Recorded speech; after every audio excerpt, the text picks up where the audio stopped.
हरे हरे सर्वशास्त्रार्थी पीयूष सर्ववेदिक सत्फल सर्वसिद्धांतरत्नाढ्य सर्वलौकिक दुर्भग सर्वभागवत पुराण श्रीमद्भागवत प्रभव कलिध्वांतोदितादित्य श्री कृष्ण परिवर्तित परमानंद पाठाय प्रेमवर्षक्षराय ते सर्वदा सर्वसेव्याय श्री कृष्णाय नमस्तुमे मदेक बंधो मत्संगे मद्गुरो मन्महाधर्म निस्सार्ग मद्भाग्य मदानंद नमस्तुते असाधु साधुतादाय नदिने चोक्षताकर आनंद चिदाशिन मां प्रेरणा कृष्ण स्फुरा ओम नमो भगवते वासुदेवाय ओम नमो भगवते वासुदेवाय ओम नमो भगवते वासुदेवाय. To be on the safe side, I'm going to turn off video.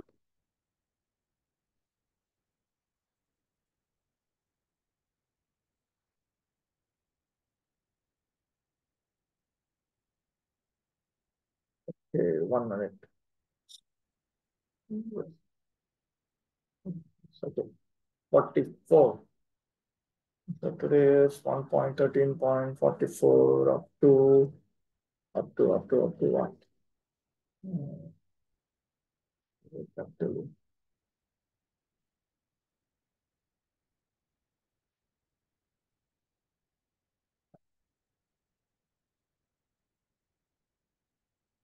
51. It's done. So 1.13.44 to 1.13.56. As a general policy, if I complete the class at or before 8:30, I will take up Bhagavatarka Marichimala.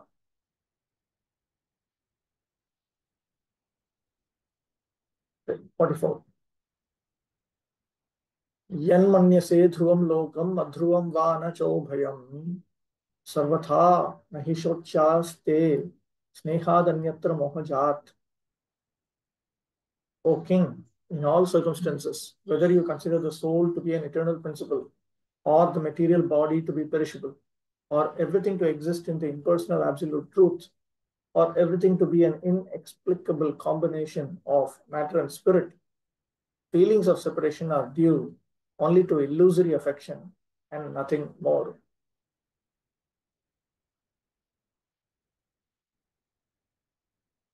ईश्वर अधीनत्वात् न शोकः कार्यः इति उक्तम्. It has been stated that one should not lament because everything is under the control of the Lord, the controller, the Supreme Lord. That was stated. शोक तत्त्वे च विचार्यमाणः निर्विषयोऽहं शोकः इत्याह. Now he's analyzing. If one analyzes, it is not shoka tattva, it must be loka tattva. If one sees from ordinary perspective also, there is no reason to lament.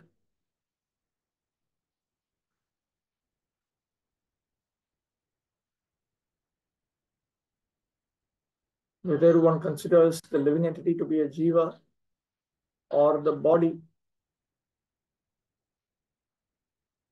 or that it is pure Brahman, which is beyond description,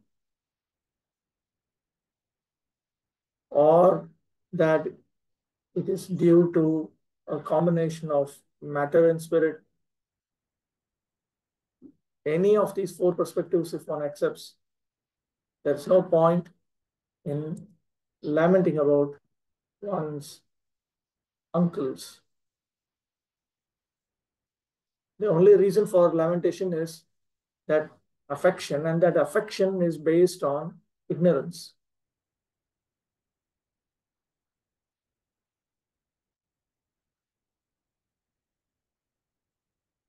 मोहजात इत्यनेन भगवत भक्ति संबंधी स्नेहः व्यावृत्तः.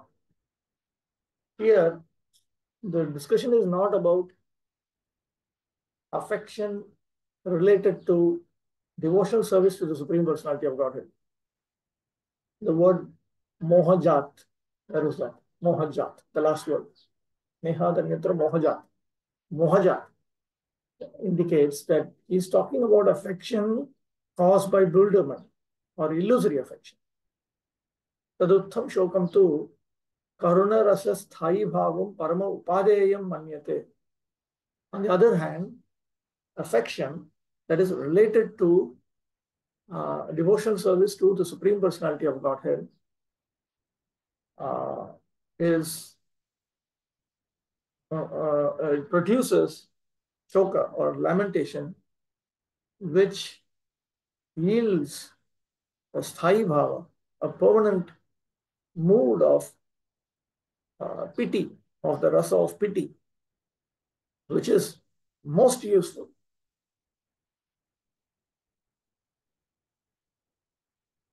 So it has been stated that the getting together and separation of the living creatures is under the control of the Supreme Lord, and therefore that kind of lamentation is not appropriate. Now, if one examines the nature of reality, then there is no opportunity to lament.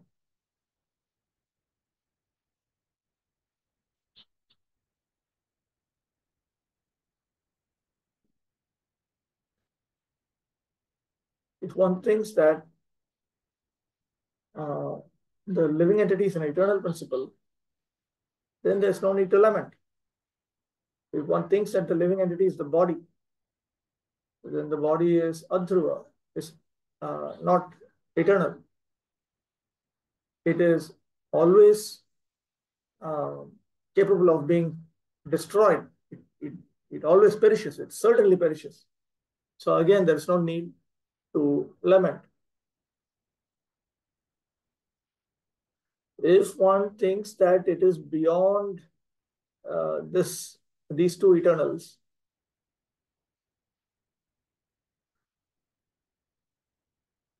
then this kind of lamentation would be of no substantial value. So in this world, why do we notice lamentation? It is simply due to illusory affection. What is the meaning of bewilderment or illusion here? It is stated here. Deha gehadau ham mameti viparita jnanam mohaha. The misconception that this body, this house, and so on, these are mine or they belong to me.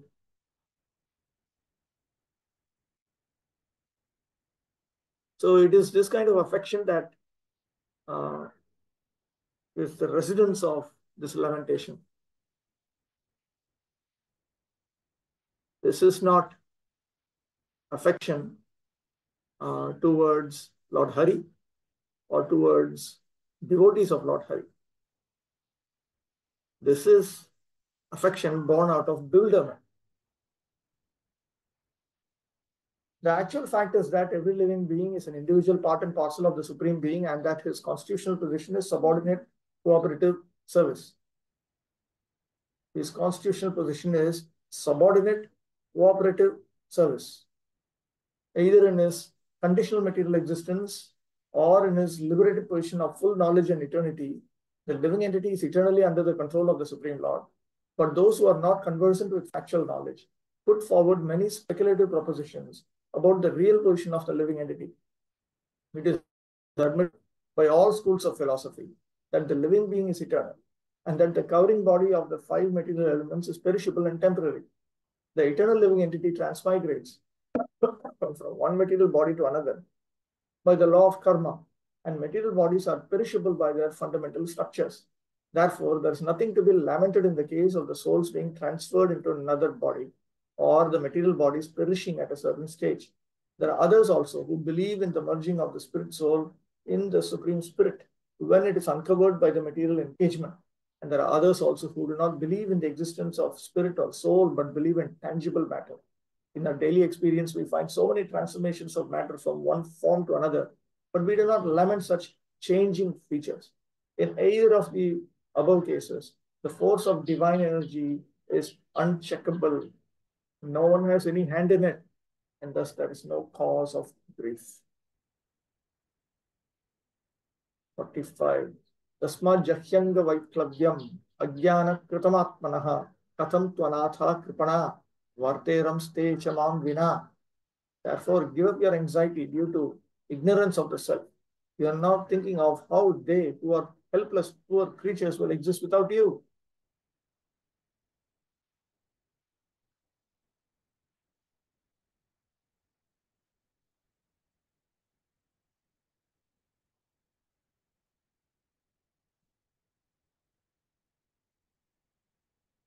When we think of our kith and kin as being helpless and dependent on us, it is all due to ignorance. Every living creature is allowed all protection by the order of the Supreme Lord in terms of each one's acquired position in the world. The Lord is known as Bhuta Vrit. Bhuta Vrit Nacha Bhuta Stho Mamatma Bhuta Bhavanaha. Bhagavad Gita. Krishna is Bhuta Vrit. One who gives protection to all living beings. One should discharge his duties only, for no one but the Supreme Lord can give protection to anyone else. This is explained more clearly in the following verse. Kalakarma gunadhino dehoyam pancha bhautikaha katham manyamstu gopayet sarpagrasto yatha param. The gross material body made of 5 elements is already under the control of eternal time, kala, action, karma, and the modes of material nature, guna. How then can it, being already in the jaws of the serpent, protect others?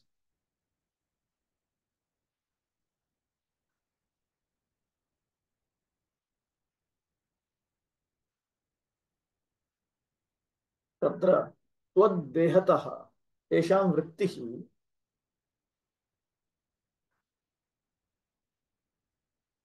etattavan nasti tyaha. Your body cannot help the sustenance of their bodies. That is the point.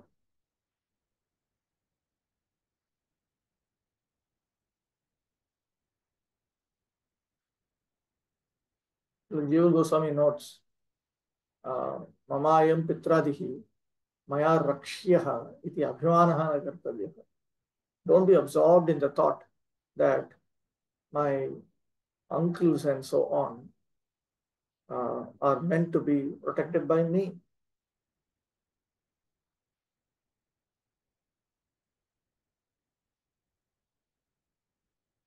None of our endeavors to provide subsistence to others are capable of actually protecting them. Kalaha samanyataha nimittam. Time is the general controlling factor. Karma janma nimittam. And karma is related to one's birth.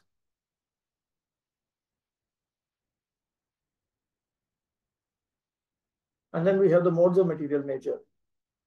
And we have a gross body made up of the 5 elements. In other words, it is constantly perishing.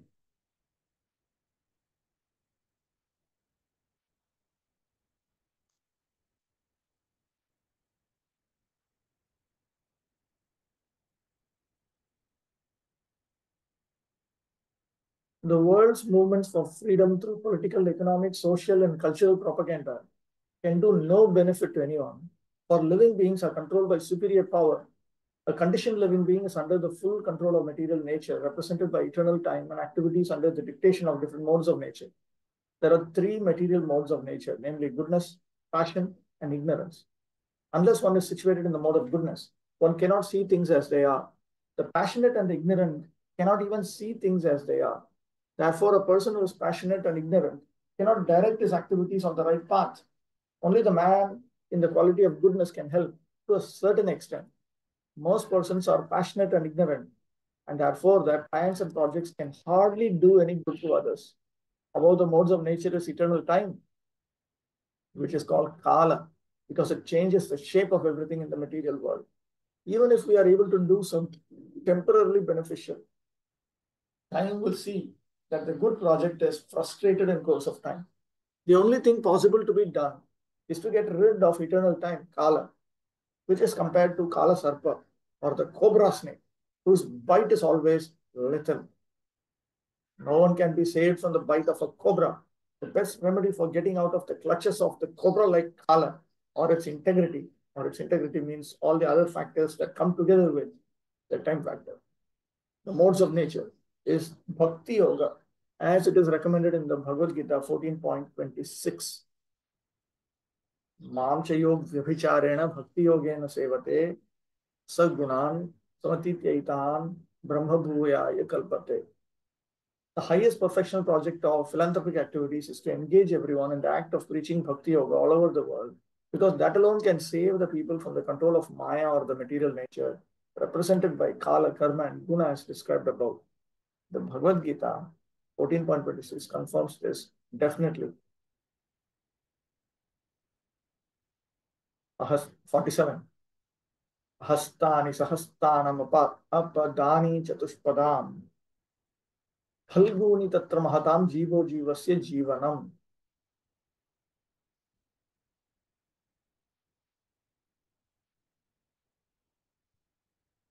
Those who are devoid of hands are prey for those who have hands. Those devoid of legs are prey for the four-legged. The weak are the subsistence of the strong, and the general rule holds that one living being is food for another. Ishvarena vrittischa sarvata sulabha eva ityaha. And subsistence provided by the Supreme Lord is easily attained by everyone. Hastani, Pashu Adini, those who are devoid of hands. Those who are devoid of hands refer to animals and so on, cows and so on. It's not upadani, it is apadani. And then those who are devoid of legs refer to grass and so on. Tata teshu ahastadishu api phalguni alpani. So these are weak. Evam jivaha sarvaha api jivasya sarvasya jivanam jivika etena eva sarvataha mrityu grasatvam cha uktam. So the idea is that all of them are going to be swallowed by death.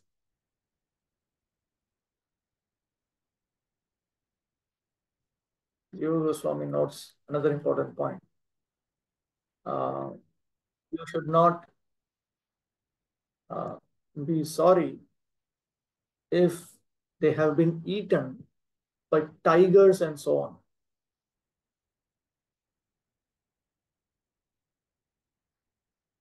Atah jivikamapi Ishvaraha eva sarvesham eva prathamam eva vyavasthapitavan. So right at the beginning, the Supreme Lord himself has made arrangements for subsistence for everyone. That is noted here.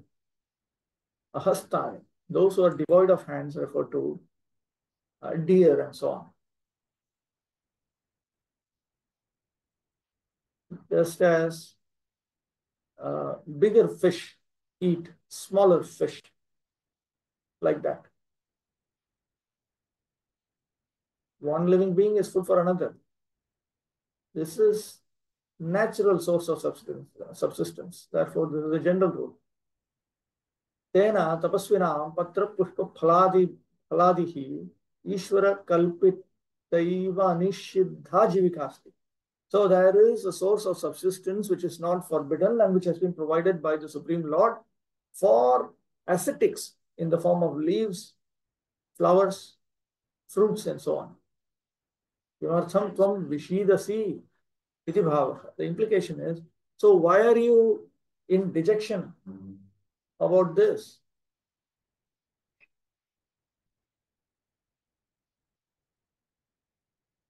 You're not, it is not appropriate that you lament about this. A systematic law of subsistence in the struggle for existence is there by the supreme will, and there is no escape for anyone by any amount of planning. The living beings who have come to the material world against the will of the supreme being are under the control of a supreme power called Maya Shakti, the deputed agent of the Lord. And this Daivi Maya is meant to pinch the conditioned souls by threefold miseries, one of which is explained here in this verse. Emphasis. The weak are the subsistence of the strong. End of emphasis. No one is strong enough to protect himself from the onslaught of someone stronger, and by the will of the Lord, there are systematic categories of the weak, the stronger, and the strongest. There's nothing to be lamented if a tiger eats a weaker animal, including a man, because that is the law of the Supreme Lord. But although the law states that a human being must subsist on another living being, there is the law of good sense also, for the human being is meant to obey the law of the scriptures. This is impossible for other animals.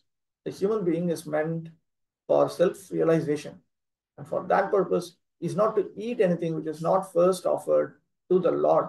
The Lord accepts from his devotee all kinds of food preparations made of vegetables, fruits, leaves, and grains. Fruits, leaves, and milk in different varieties can be offered to the Lord. And after the Lord accepts the foodstuff, the devotee can partake of the prasadam, by which all suffering in the struggle for existence will be gradually mitigated. This is confirmed in the Bhagavad Gita 9.26. Even those who are accustomed to eat animals can offer foodstuff, not to the Lord directly, but to an agent of the Lord, under certain conditions of religious rites. Injunctions of the scriptures are meant not to encourage the eaters of animals, but to restrict them by regulative principles. One living being is a source of subsistence for other, stronger living beings.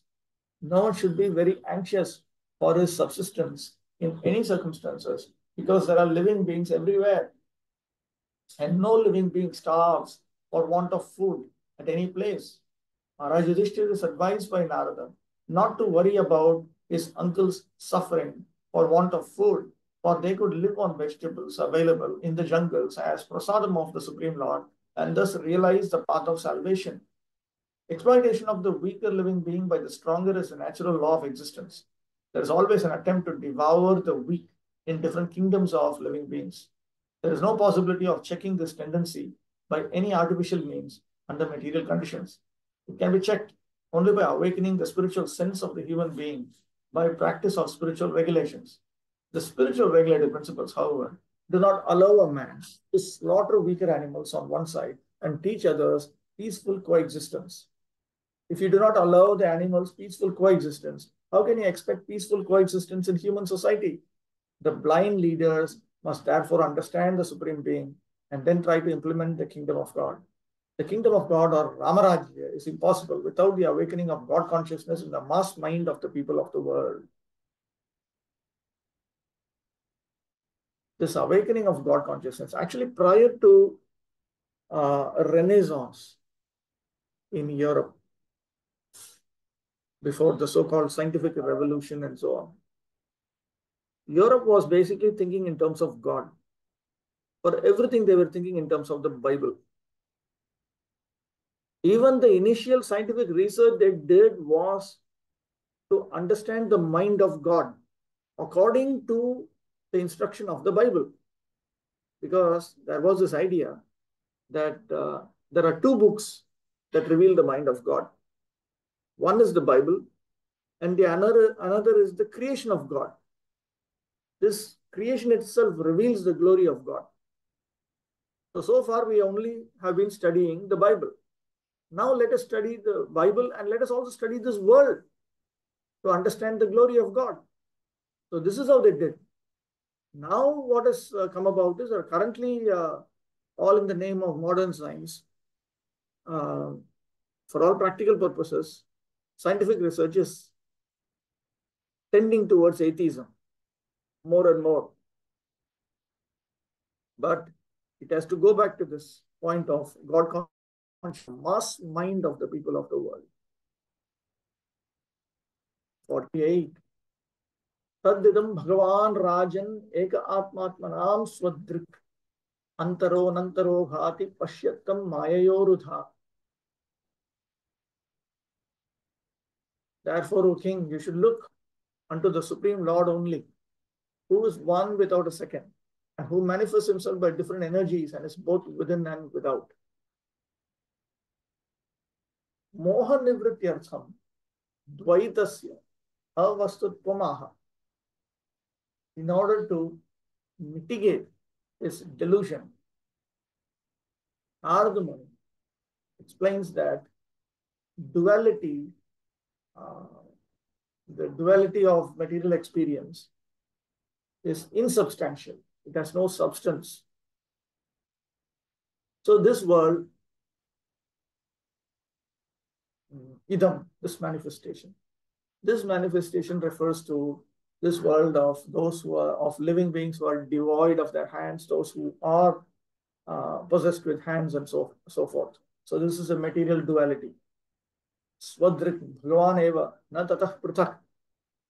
This world is the self-perceiving Bhagavan, Supreme Personality of Godhead. In other words, this world is not separate from him. Such a eka eva natu nana. And there is only one Supreme Lord, there is not many. No. Sajatiya vijatiya bhede pratyakshe kutaha etat tatraha. But my sense perception tells me, this is an objection, anticipated objection. My sense perception tells me that there are the distinctions of the Sajatiya and Vijatiya type. Sajatiya refers to differences within the same category. Vijatiya refers to differences between categories. Like, for instance, the difference between apple and orange. They both are within the same category of fruit. They both come under the category of fruit. But within the fruit category, they are different from each other. So that is a Sajatiya Bheda. Vijatiya Bheda refers to difference between categories themselves. Fruit is one category, flower is another category. Fruits and flowers both come under the category of botanical produce, that which has been produced from plants and trees. But then there are other things which are not even botanical produce. Like, for instance, helium. Helium is absolutely different, is categorically different from apples and oranges. So we notice through our sense perception there are all these differences. So how can you say that there is only one Supreme Being, there's only one entity, the Supreme Personality of Godhead? Atmanam Bhuktrinam Atma Swarupam. The Supreme Lord is the Atma of all the experiences. Ataha na Sajatiya Bhedaha. So there is no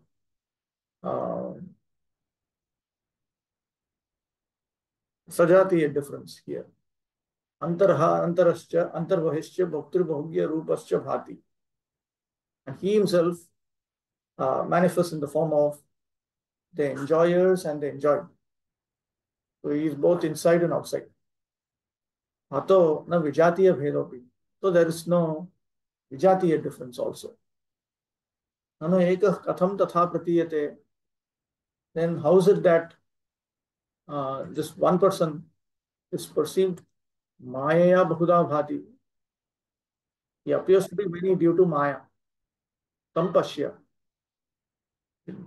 Look into the Supreme Lord. Etacha Jagat Bhagavad Dur Vitarkya Shaktimaya Karyatva Tadadhinameva. This world is the effect of the logically incomprehensible potency of the Supreme Personality of Godhead. And because of that, it is under him. It is subordinate to him. Mayaya Durvi Tarkya Shaktya Bhagavan Eva Idam Bhati.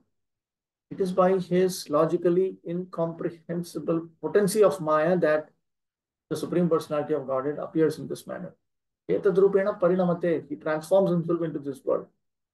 Swayam tu swarupena tishtati chintamanivat. He, uh, however, exists in his own feature, in his own nature, just like the Chintamani. The Chintamani can, a touchstone, if you touch it, any metal that touches a touchstone will become gold. But the Chintamani exists as it is. It does not change. So this is a standard textbook example.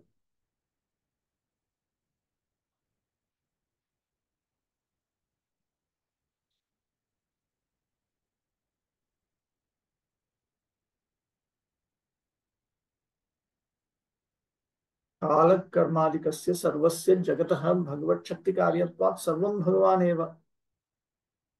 Because the entire Jagat world, which includes time, includes karma, and so on, because all of this is the effect of Bhagavad Shakti. All of this is Bhagavan himself.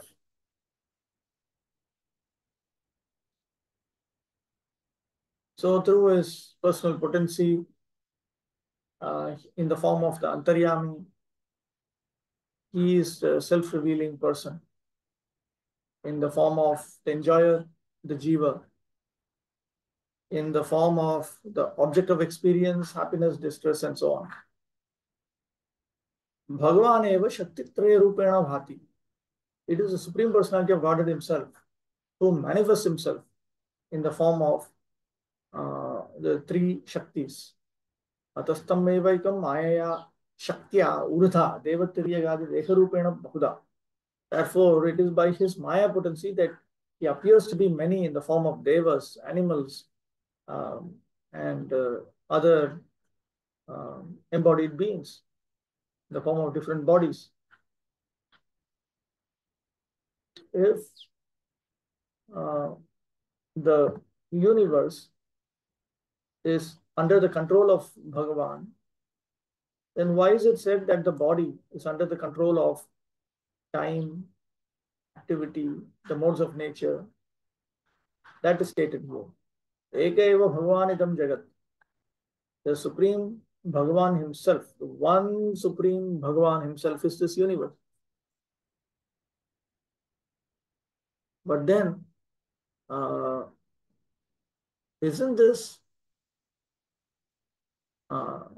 universe matter? And he says it is by his potency that he is in the form of this universe.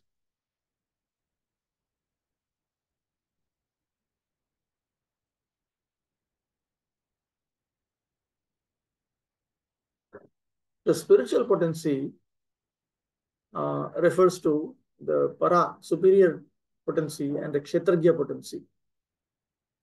Both of them are two different forms of spiritual nature. Kalopi the Shakti. Time is also the Supreme Lord's potency. That will be referred to in the 10th canto. So the Supreme Lord himself is the soul of the jivas by dint of his spiritual potency. He is the Antaryami, he is the inner controller of these living entities. He is Antaraha, which means he cannot be perceived directly. However, through the three modes of material nature, through the kshetragya potency, and through the potency known as time, he is not internal, or he is not imperceivable. That means he can be perceived in the form of this universe.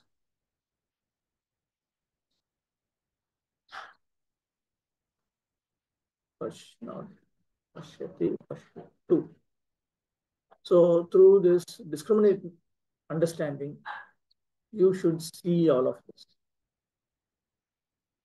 The Supreme Lord Personality of Godhead is one without a second, but he manifests himself by different energies because he is by nature blissful. The living beings are also manifestations of his marginal energy, qualitatively one with the Lord, and there are innumerable living beings both within and without the external and internal energies of the Lord. Since the spiritual world is a manifestation of the Lord's internal energy, the living entities within that internal potency are qualitatively one with the Lord, without contamination from the external potency. But the living beings in the external potency of the Lord, although also qualitatively one with the Lord, are pervertedly manifested due to the contamination of the material world, and therefore they experience so-called happiness and distress in the material world. Such experiences are all ephemeral and do not affect the spirit soul. The perception of such ephemeral happiness and distress is due only to the spirit soul's forgetfulness of his qualities, which are equal to the Lord's. There is, however, a regular current from the Lord himself, from within and without, by which to rectify the fallen condition of the living beings. From within, he corrects the desiring living beings as localized Paramatma, and from without, he corrects by his manifestations of the spiritual master and the revealed scriptures. In this verse, the instruction that one should look unto the Lord means that one should not be disturbed by the so-called manifestations of happiness or distress, but should try to cooperate with the Lord in his outward activities for correcting the fallen souls. By his order only, one should become a spiritual master and cooperate with the Lord. One should not become a spiritual master for one's personal benefit, for some material gain, or as an avenue of business or occupation for earning a livelihood. Bona fide spiritual masters who look unto the Supreme Lord to cooperate with him are actually qualitatively one with the Lord, and the forgetful ones are perverted reflections only. Yudhishthira Maharaj is advised by Narada, therefore, not to be disturbed by the affairs of so-called happiness and distress, but to look only unto the Lord to execute the mission for which the Lord had descended. This was his prime duty.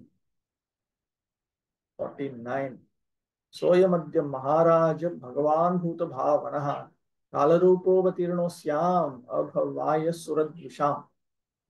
That Supreme Personality of Godhead, Lord Sri Krishna, in the guise of all-devouring time, Kala Rupa, has now descended to earth to eliminate the envious from the world.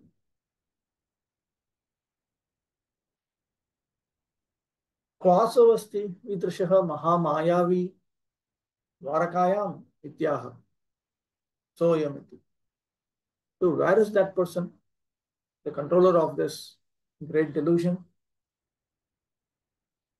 Anticipating that question, he says, oh, he resides in Dwaraka.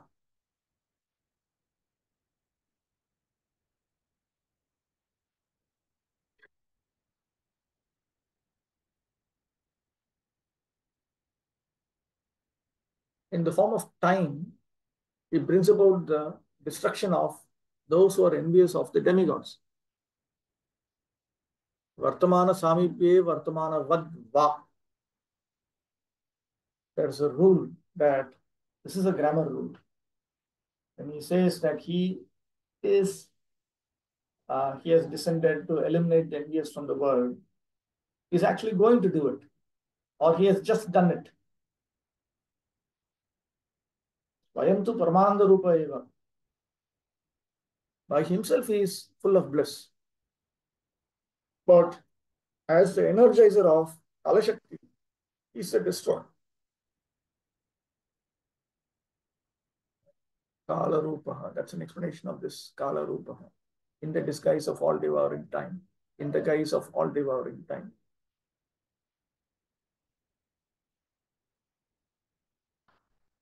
Kala Rupa Tvena Anubhuyamana.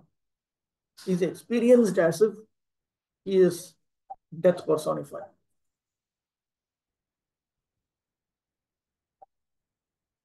Kala Rupam Shaktir Yasya Saha. Kala Rupa means Kala is his potency. By himself, he is Vijnananda Vapuhu. His body is conscious and full of bliss. And he resides in Dwaraka. There are two classes of human beings, namely the envious and the obedient. Since the Supreme Lord is one and the father of all living beings, the envious living beings are also his sons, but they are known as the Asuras. But the living beings who are obedient to the Supreme Father are called Devatas or demigods, because they are not contaminated by the material conception of life. Not only are the asuras envious of the Lord and even denying the existence of the Lord, but they are also envious of all other living beings.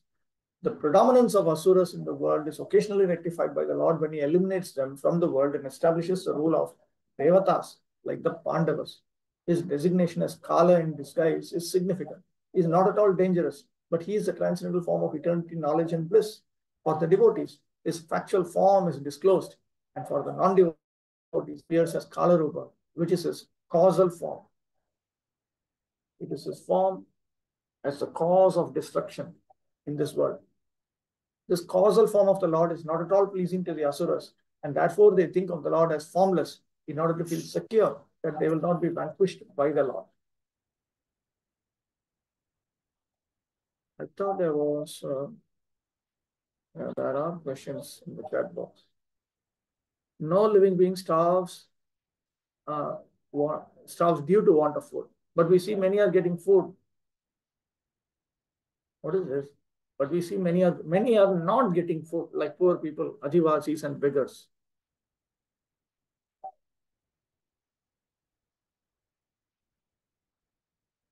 Question mark.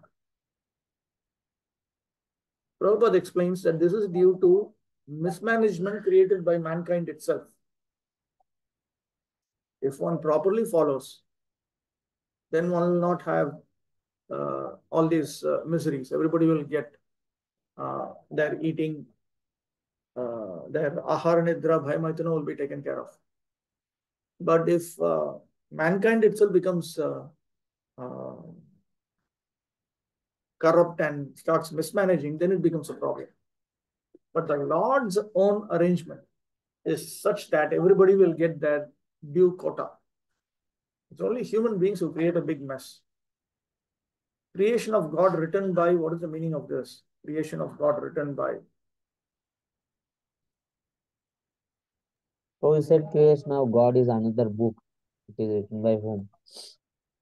Say again. You said there are two books about God. One is Bible, another is creation of God. Yeah, this was a Christian idea. So, okay. I'm just asking who is the author and what is that book? Author is God only. That's how the Christians understand it. Oh. It's a Christian conception. Yeah, bro, I have another question. I was going through the common activities of the living being, which you said 24 items. 24 items? No. Where? Which 24? Yes. In Srimad Bhagavatam it comes. No? 7th canto. Yeah. 7th canto is 30 items. 30. Sorry, bro. Yeah, 30 items. So in that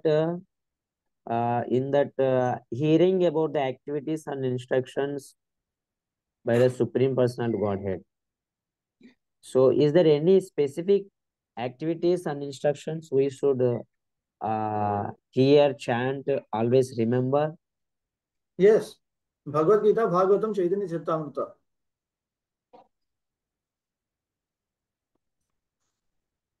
Yeah, from them also any specific What? Everything instructions? we should hear. What is there? It's just common. Everybody is supposed to be exposed to all of these, and we also should obey these instructions, because if we don't obey these instructions, when we tell others to obey these instructions, nobody will take it seriously.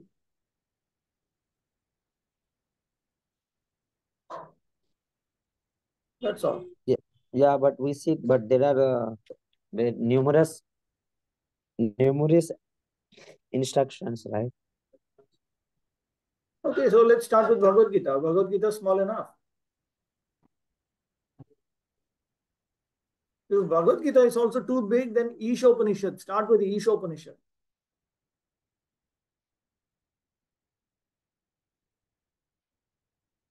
Okay? Yes, bro. Ishopanishad. Then Bhagavad Gita. That's okay. Another way is Bhakti Rasamrita Sindhu is there. Krishna book is there. You pick up any one. Krishna book itself contains Krishna's pastimes, Krishna's instructions also. It is a good summary of the teachings of the Parampara Acharyas prior to Prabhupada on the 10th canto. So it is it's quite good.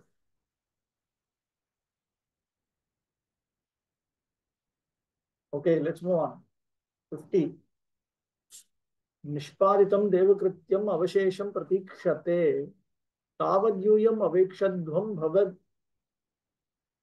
yavad diheshwaraha. The Lord has already performed his duties to help the demigods, and he is awaiting the rest. You Pandavas may wait as long as the Lord is here on earth.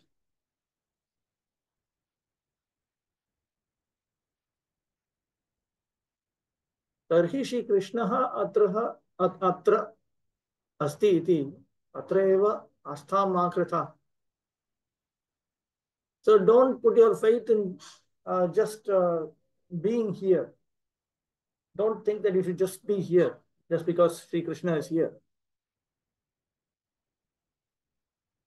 Tacha devanam karyam tena nishpaditam kevalam ashesham pratikshate. Avashesham.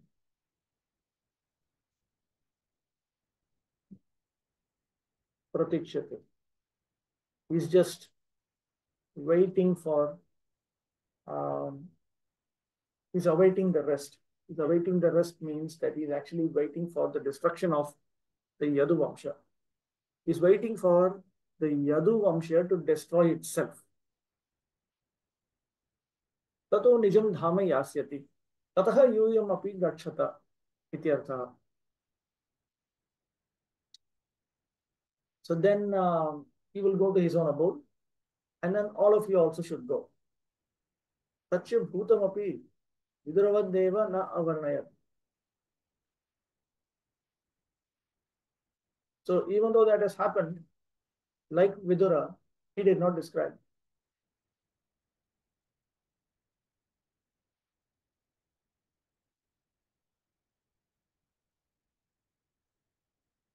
The reminder is to attract the Pandavas back to him.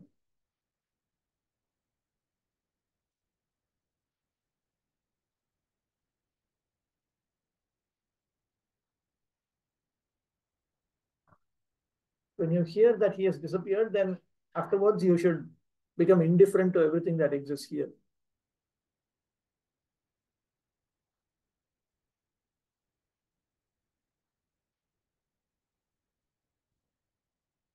The Lord descends from his abode, Krishna Loka, the topmost planet in the spiritual sky, in order to help the demigod administrators of this material world when they are greatly vexed by the asuras, who are envious not only of the Lord but also of his devotees.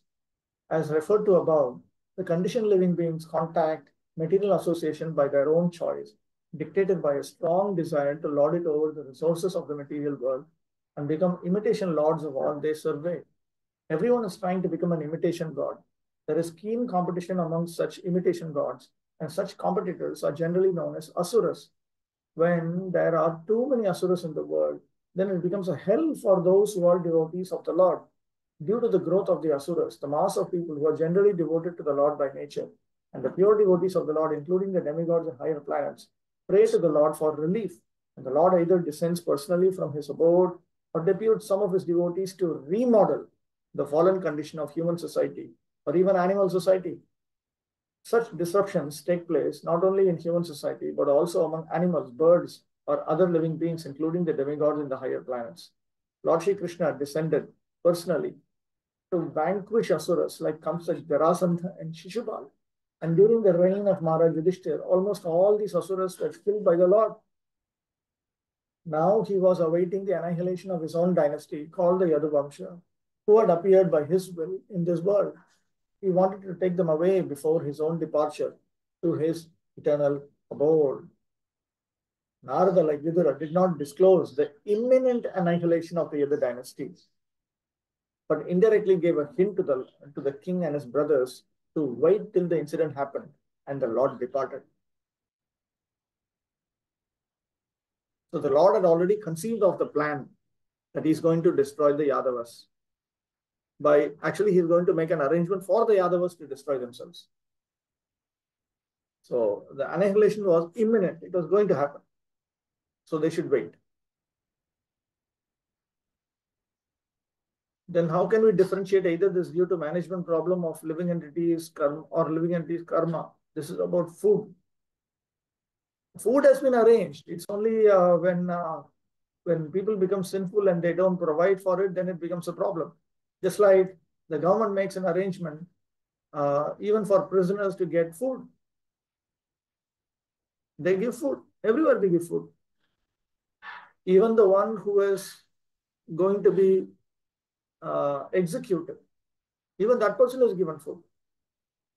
Everybody is, that arrangement is made. But let us say the jail authorities become corrupt and they don't give food. Then it becomes a separate problem. Then the government will punish them and then make arrangements for them. So in Kali Yuga, that's what happens. Human beings who are supposed to follow dharma, they don't follow dharma. And therefore, they create their own problems. They create their own problems means they are given additional punishment. Therefore, Kali Yuga is so miserable. Okay, 51. Dhritarashtra saha bhratra Gandharya cha swabharyaya Dakshinena himavata Rishinam ashramam gataha. O king, your uncle Dhritarashtra, his brother Vidura, and his wife Gandhari have gone to the southern side of the Himalaya mountains, where there are shelters of the great sages. Gamanakale sahavratra. Vidura accompanied Dhritarashtra. But Vidura was in a different place and Dhritarashtra was in a different place. Tadeva shokam astham cha nivarya jigyasave tasmai yathavrittam kathayati. So having made sure that Yudhishthir's sorrow and his hopes are dissipated. His hopes for continuing to exist on this planet as the king of this kingdom and so on. Having removed all of that, he now talks about the actual facts of what happened to Dhritarashtra, Gandhari, etc. Because Yudhishthira was anxious to know. In 6 verses beginning with text 51.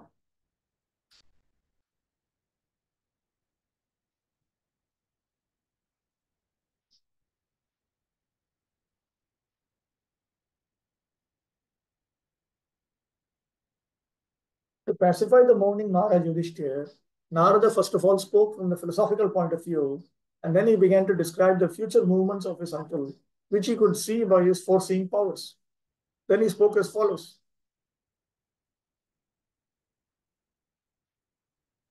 Srotovi saptabhir yavai swardhuni saptadha vyadhat saptanam pritaye nana saptasrota prachakshate.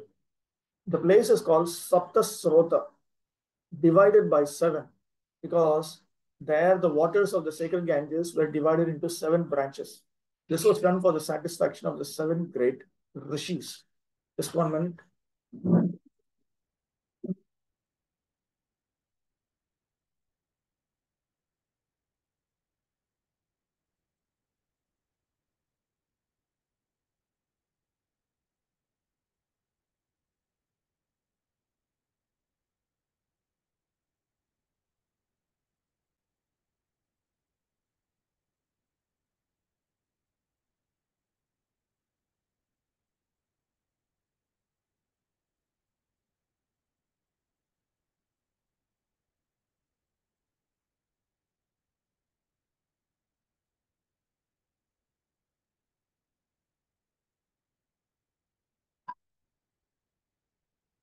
So the 7 branches are referred to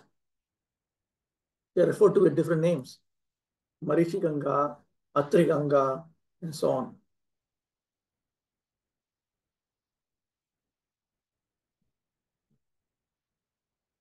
'53.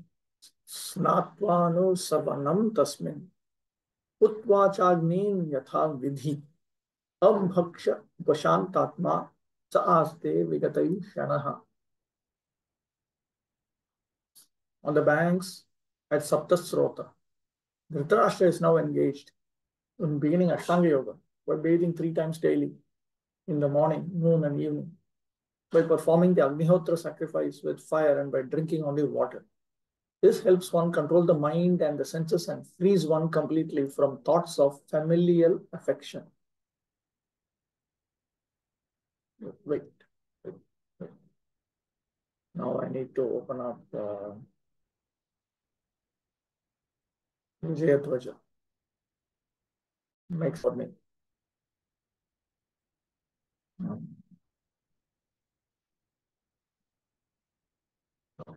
How to do it?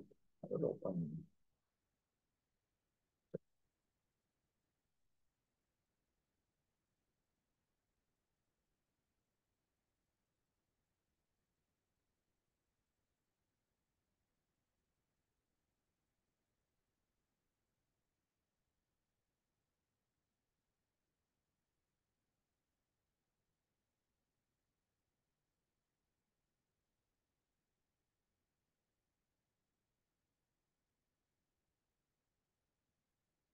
It's 1.13.53 to 54.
Yeah, got some idea.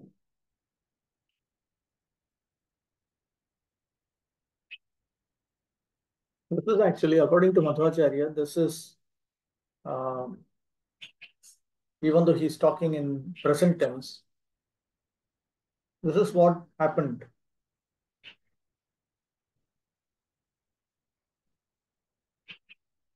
When he quotes from Brahma Purana, that sometimes Vyasadeva uh, talks about something that had happened in the past as if it's happening in the present.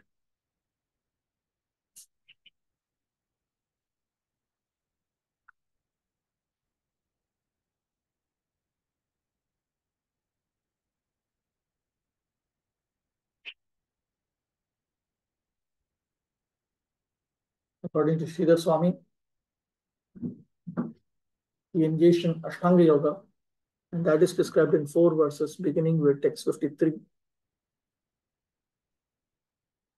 his bathing, his homa, his subsisting on water. Through this, niyama is pointed out.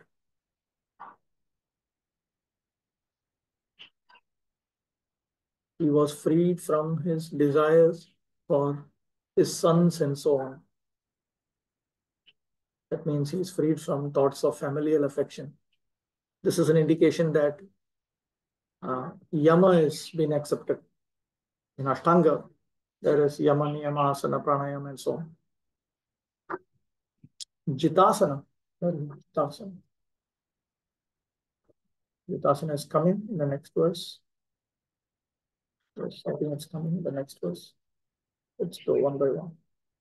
The yoga system is a mechanical way to control the senses and the mind and divert them from matter to spirit. The preliminary processes are the sitting posture, meditation, spiritual thoughts, manipulation of air passing within the body, and gradual situation in trance, facing the absolute person, Paramatma. Such mechanical ways of rising to the spiritual platform prescribe some regulative principles of taking bath daily 3 times, fasting as far as possible, sitting and concentrating the mind on spiritual matters, and thus gradually becoming free from Vishaya or material objectives. Material existence means to be absorbed in the material objective, which is simply illusory. House, country, family, society, children, property, and business are some of the material coverings of the spirit or Atma. And the yoga system helps one to become free from all these illusory thoughts and gradually turn the mind towards the absolute person, Paramatma. By material association and education, we learn simply to concentrate on flimsy things, but yoga is the process of forgetting them altogether. Modern so-called yogis and yoga systems manifest some magical feats, and ignorant persons are attracted by such false things, or they accept the yoga system as a cheap healing process for diseases of the gross body. But factually, the yoga system is the process of learning to forget what we have acquired throughout the struggle for existence. Dhritarashtra was all along engaged in improving family affairs by raising the standard of living of his sons, or by usurping the property of the Pandavas for the sake of his own sons. These are common affairs for a man grossly materialistic and without knowledge of the spiritual force. He does not see how this can drag one from heaven to hell. By the grace of his younger brother Vidura, Dhritarashtra was enlightened and could see his grossly illusory engagements. And by such enlightenment, he was able to leave home for spiritual realization. Narada Deva was just foretelling the way of his spiritual progress in a place which was sanctified by the flow of the celestial Ganges. Drinking water only without solid food is also considered fasting. This is necessary for advancement of spiritual knowledge. A foolish man wants to be a cheap yogi without observing the regulative principles. A man who cannot first control his tongue can hardly become a yogi. Yogi and bhogi are two opposite terms. The bhogi, or the merry man who eats and drinks, cannot be a yogi, for a yogi is never allowed to eat and drink unrestrictedly. We may note with profit how Dhritarashtra began his yoga system by drinking water only and sitting calmly in a place with the spiritual atmosphere, deeply absorbed in the thoughts of the Lord Hari, the personality of Godhead.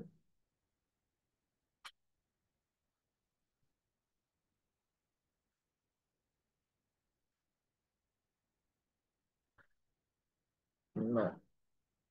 Let me come to this one.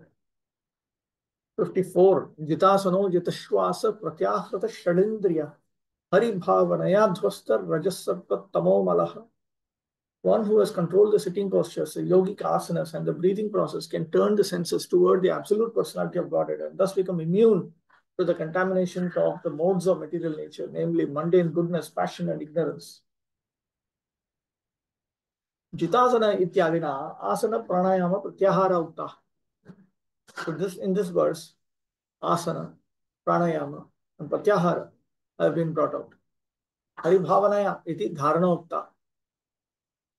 Hari bhavanaya dhvastar rajasatva tamo mala. The second half of the verse that indicates that he was engaged in dharana.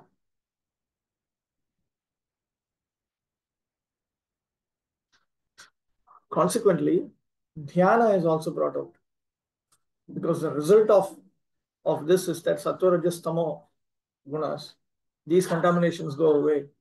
So this is actually dhyana.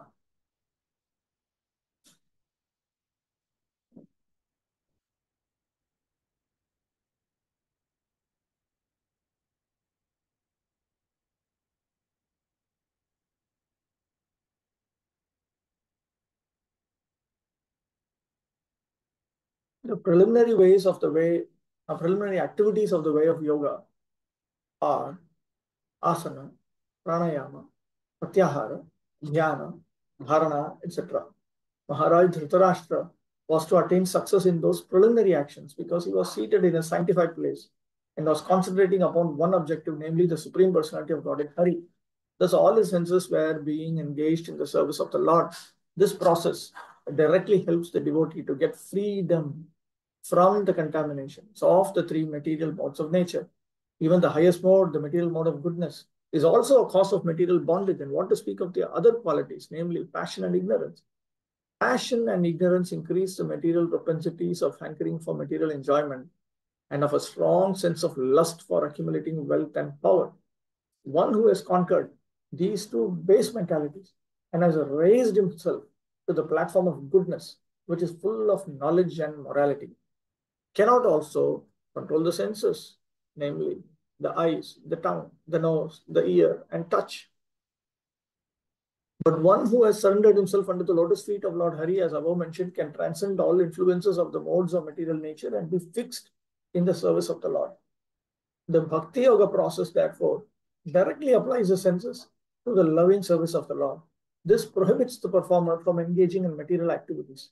This process of turning the senses from material attachment to the loving transcendental service of the Lord is called pratyahara. And the breathing process is called pranayama, ultimately ending in samadhi, or absorption in pleasing the Supreme Lord Hari by all means. 55. Vijnanatmani samyojya kshetragye pravilapyatam brahmanyatmanam ghatambaramivambare. Dhritarashtra will have to amalgamate his pure identity with intelligence and then merge into the Supreme Being with knowledge of his qualitative oneness as a living entity with the Supreme Brahman. Being freed from the blocked sky, he will have to rise to the spiritual sky.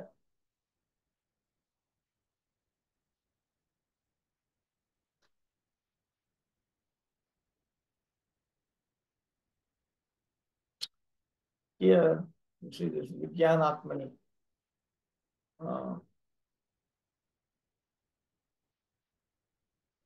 Madhvacharya's explanation is that this refers to merging back different identities with different parts of this universe. Vijnanatma, pure identity in intelligence, refers to ultimately Lord Brahma in this entire universe. So different things are given back.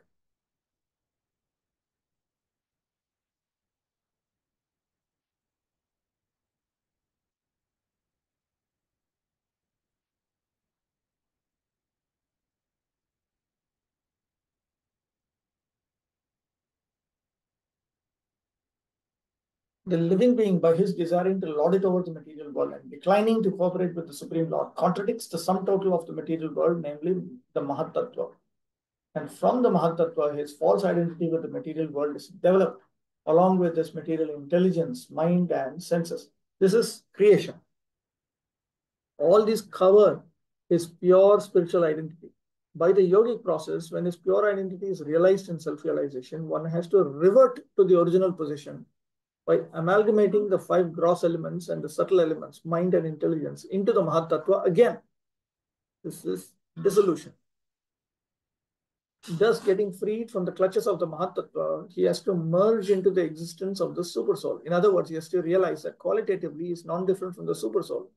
And thus, he transcends the material sky by his intelligence, amalgamated with his pure identity, and becomes engaged in the transcendental loving service of the Lord. This is the highest perfectional development of spiritual identity, which was attained by Dhritarashtra by the grace of Vidura and the Lord. The Lord's mercy was bestowed upon him in the form of his personal contact with Vidura. And when he was actually practicing the instructions of Vidura, the Lord helped him to attain the highest perfectional state. A pure devotee of the Lord does not live on any planet of the material sky, nor does he feel any contact with material elements. His so-called material body does not exist, being surcharged with the spiritual current of the Lord's identical interest, and thus is permanently freed from all contaminations of the sum total of the Mahatattva. He is always in the spiritual sky, which he attains by being transcendental to the sevenfold material covering by the effect of his devotional service. Conditioned souls are within the coverings, whereas the liberated soul is far beyond the cover.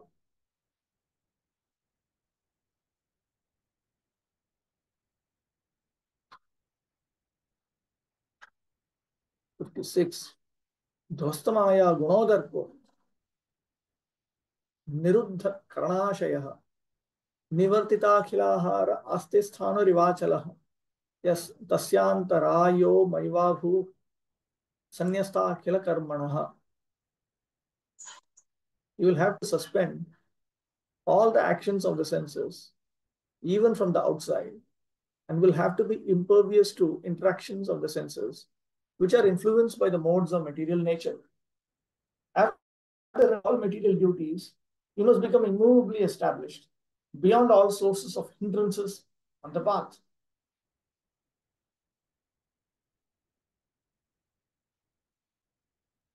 Vyuthana abhavamaha. He will be in samadhi and he will not come out of samadhi. That is pointed out here.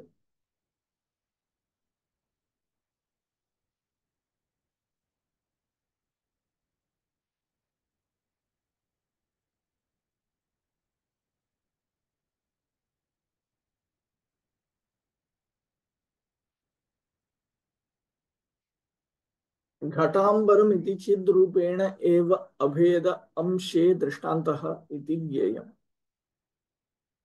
Jiva Goswami remarks that the example of the sky within the pot and the sky outside the pot being the same is an example, should be understood to be an example about the non-different features of the soul and the Supreme Lord, in the sense that both of them are spiritual in nature.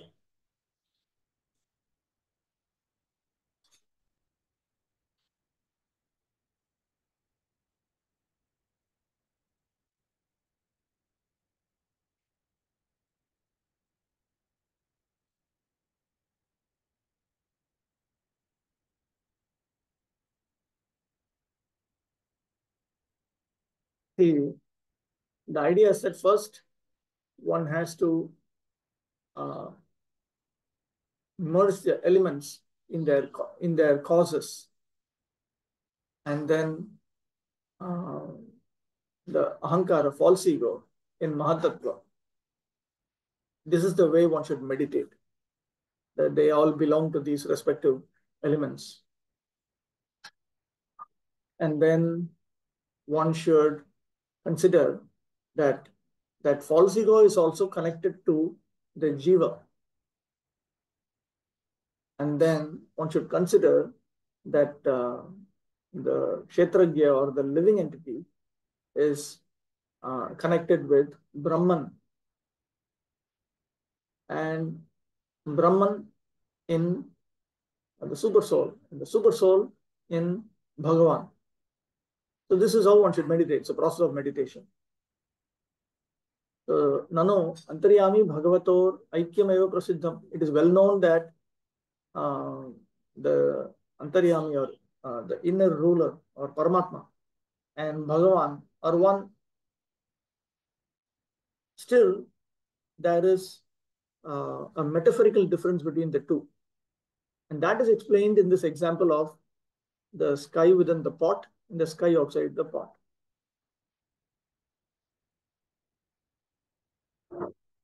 Brahman realization is realization of the qualitative oneness of the pure soul and the Supreme Lord.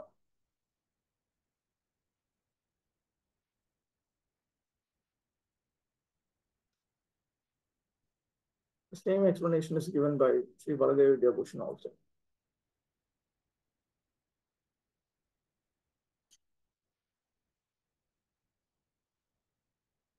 Dhritarashtra had attained by the yogic process the stage of negation of all sorts of material reaction. The effects of the material modes of nature draw the victim to indefatigable desires of enjoying matter, but one can escape such false enjoyment by the yogic process. Every sense is always busy in searching for its food, and thus the conditioned soul is assaulted from all sides and has no chance to become steady in any pursuit. Maharaj Yudhishthira was advised by Narada not to disturb his uncle by attempting to bring him back home. He was now beyond the attraction of anything material. The material modes of nature, the gunas, have their different modes of activities, but above the material modes of nature is a spiritual mode which is absolute. Nirguna means without reaction. The spiritual mode and its effect are identical. Therefore, the spiritual quality is distinguished from its material counterpart by the word nirguna. After complete suspension of the material modes of nature, one is admitted to the spiritual sphere.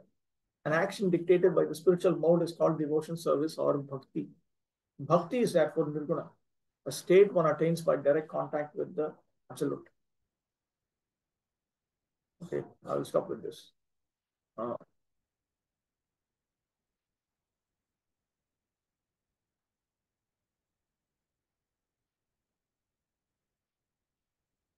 Okay.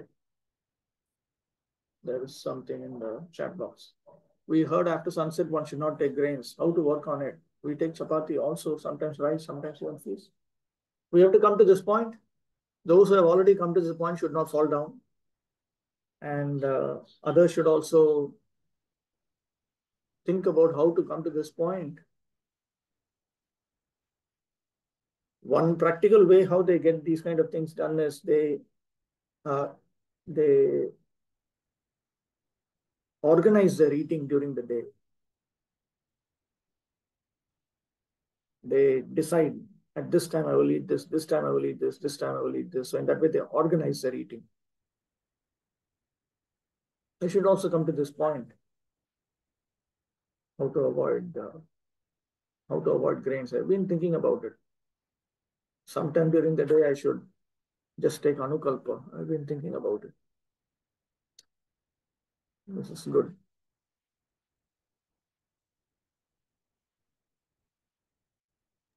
Prabhu, one more question. Advaita Acharya is having beard. What? Advaita Acharya is having beard. Advaita Acharya is having what?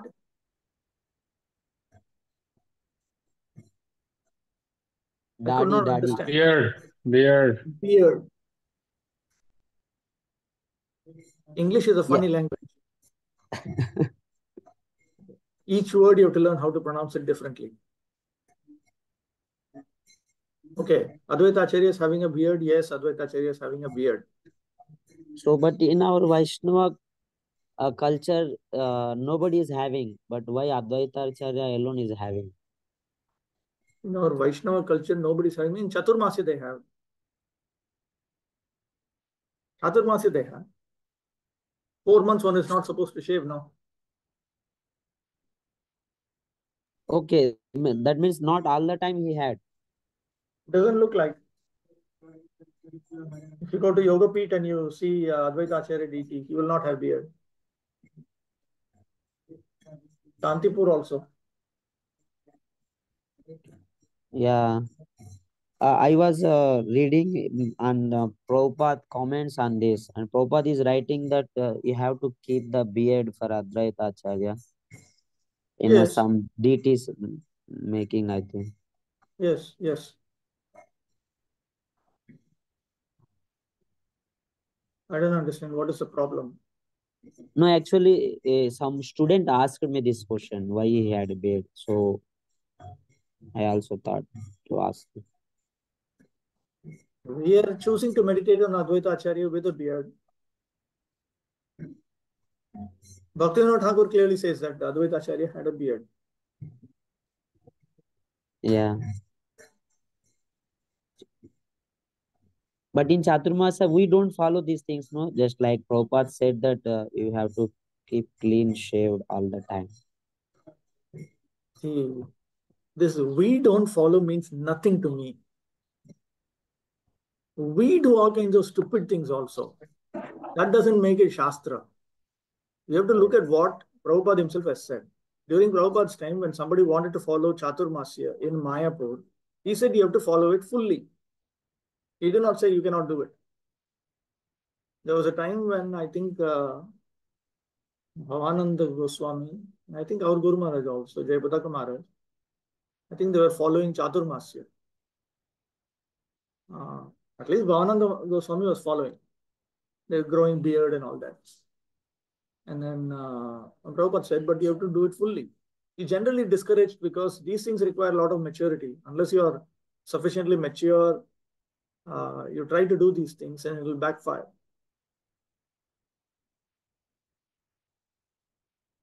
At some point, we have to come to all this. Prematurely, if you try to do it and then it will not work. Prabhupada was not happy about his disciples and others keeping hair because there is the hippie tendency to have long hair, which Prabhupada did not like at all. So this is some tamasic nonsense. So therefore, Prabhupada preferred that we should all be clean shaven, fully cleanly shaven. Clean shaven is also accepted in Vedic culture.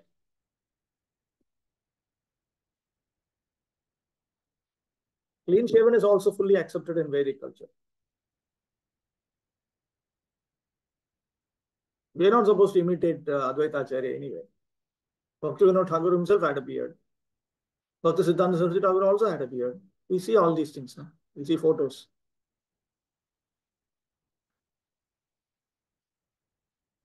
But that doesn't mean that each and every one of us start doing that.